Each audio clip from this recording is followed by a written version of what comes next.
Le jeune homme a retiré ses vêtements négligemment. Cela a creusé un grand trou dans le sol. Puis d'un seul coup de pied, il a vaincu le prodige du clan. La foule a alors réalisé avec surprise que ce bon arien qu'il méprisait était un maître absolu. En fait, le jeune homme avait appris les arts martiaux depuis l'enfance avec un maître reclus. Après un an d'apprentissage, il était déjà invincible. Mais le vieillard était très strict envers lui. Pour renforcer sa force, il lui a donné une cotte de maille en fer glacé millénaire, en lui disant de la porter tous les jours. Même pour dormir, il ne devait pas l'enlever. Le vieillard lui a dit que cette cotte de maille pesait 1000 livres, et qu'elle gagnait 10 livres de plus chaque minute.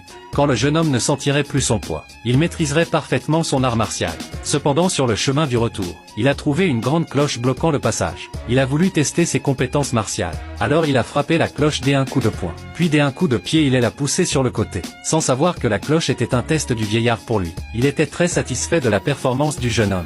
Bientôt vint le jour où la porte de la longévité recrutait des disciples. Les grandes familles amenaient leurs meilleurs disciples pour le concours. La première épreuve testait l'endurance sous charge. Pour chaque marche escaladée par les participants, leur poids propre augmentait de 100 livres. Un ordinaire échouait à la troisième marche. Le disciple de la famille Ma se distinguait particulièrement. D'un saut léger, il a gravi 10 marches, alors que le jeune homme peinait déjà à la 5e marche. Sa sœur cadette, elle a traité de bon à rien. Il ne pouvait même pas tenir à la 5e marche. Mais elle ignorait que le jeune homme portait une cotte de maille de plus de 1000 livres. Le poids actuel avait atteint sa limite. À chaque marche, non seulement son poids propre augmentait, mais le poids de la cotte de maille augmentait aussi. Mais le jeune homme refusait d'abdiquer. Il voulait repousser ses limites. Finalement, il a utilisé toute son énergie, et a enfin gravi une marche de plus. Soudain, le sol s'est mis à trembler. Personne ne savait ce qui se passait. Le disciple de la famille Ma en a profité pour attaquer les autres par surprise. Finalement, il a remporté la première épreuve. La deuxième épreuve testait les compétences martiales. Le disciple de la famille Ma était très arrogant. Il a déclaré que quiconque le battrait gagnerait la deuxième épreuve.